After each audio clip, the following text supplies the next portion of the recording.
my friends, colleagues, the Chen family, and everyone who is mourning Itai today. I stand before you today humbled to speak of a young man I never had a chance to meet in this life, but whose spirit I have come to know deeply through his family, his story, and the light he continues to cast into this world. On October 7th, 2023, when terror and chaos swept across the state of Israel, Itai Chen stood his ground in defense of others. In those harrowing moments, Itai revealed the quiet heroism that defines true courage, the willingness to face unthinkable danger so that others may live.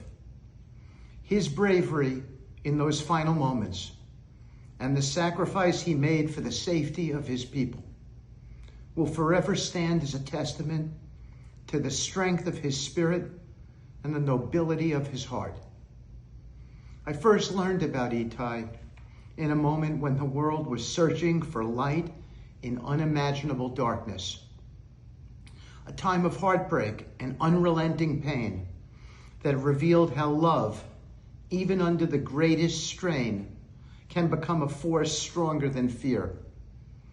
I came to know his parents not just as advocates for their boy, but as living embodiments of love that would not yield. Every conversation, every prayer, every tear shared with them revealed something sacred, that love, when pure, has the power to move nations, to unite strangers, and to defy despair itself. I did not know Itai in body, but I came to know him through the strength of those who loved him.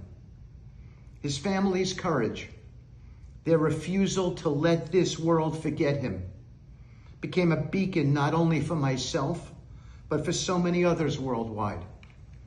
They reminded us that even in the darkness, light is not extinguished. It waits to be carried by those who refuse to give up. This journey also brought me to reflect on my own path, on my son Andrew, whose passing reshaped my heart forever. Losing a child is an ache beyond words, and yet it is through that pain that I found myself drawn to families like the Chens. It was as if Andrew, in some divine way, was guiding me toward those who needed a voice, a hand, a friend. And in helping them, I found pieces of healing for my own soul. In learning about Itai and in walking beside his family, through their pain and faith, I found that Itai helped heal a part of my own heart, a part I thought could never be whole again after losing my son Andrew. For that, I will be forever grateful. And I'd like to think that somewhere beyond this world, Itai and Andrew have found each other, two beautiful souls smiling down on us, knowing that through them, we've been able to find purpose within our pain. Over the past year, in the work of peace on behalf of President Trump and in witnessing the courage of parents like Itai's, I've learned that life's truest measure is not in its length, but in the love that it ignites. Itai's life, though far too short, has already changed more hearts than most of us could in a century. His story has reminded the world of the sanctity of every human soul, of how much one young man's smile, one young man's laughter, one young man's spirit can mean and impact the world.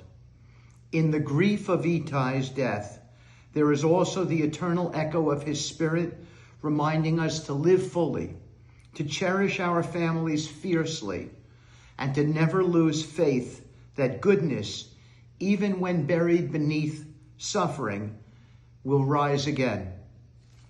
Before I close, I want to share a message from my dear friend, partner, and colleague, Jared Kushner, who sends his heartfelt condolences to the Chen family today.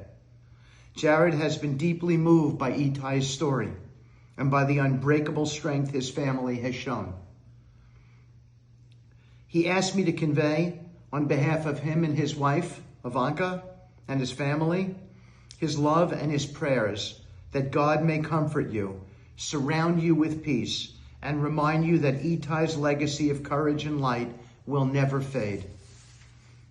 And I would be remiss if I did not also recognize Prime Minister Benjamin Netanyahu and Minister Ron Dermer, whose leadership, resolve, courage in the face of impossible decisions, and tireless dedication were crucial throughout this entire process. Finally, I want to take a moment to acknowledge President Trump, whose unwavering commitment and compassion made it possible for so many of the hostages to come home. Without him, none of this would have been possible. His resolve never wavered. He cared deeply and personally that every family would see their loved ones return. His leadership was driven not by politics, but by humanity, his sense of humanity, and by the simple belief that every life matters and that no one should ever be forgotten. I am so proud to call him my friend and to call him my President of the United States. Today, as we lay Itai to rest, I want to say this. Itai's story is not one of defeat. It is a story of enduring love and heroism. His family's devotion and the compassion and unity it has stirred around the world is proof positive that love outlasts fear, outlasts hatred, and outlasts even death itself. To the Chen family, you have shown the world what faith looks like. You have taught me what resilience feels like. And you have reminded me, through your pain and your grace, that our purpose on this earth is not merely to exist, but it is to love one another as if each life were our own. May God bless Itai's soul.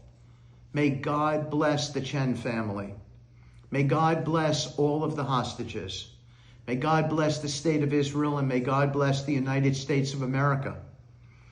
May God comfort everyone with the knowledge that everyone here, that the knowledge that Itai's light will continue to shine in the lives that he has touched, including mine very deeply.